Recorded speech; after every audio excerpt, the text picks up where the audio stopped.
Hello guys, in this video I am going to show you how to set safety warnings when speeding in the TomTom Go application.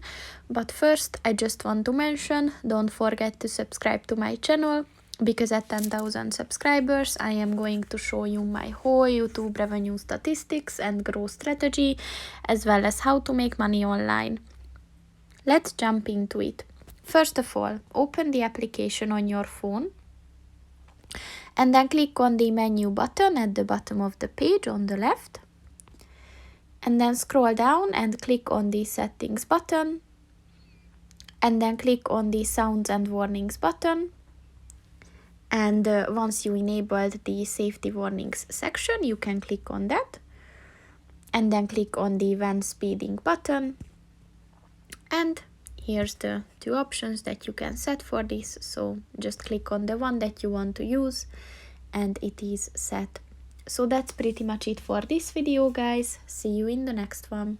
Goodbye.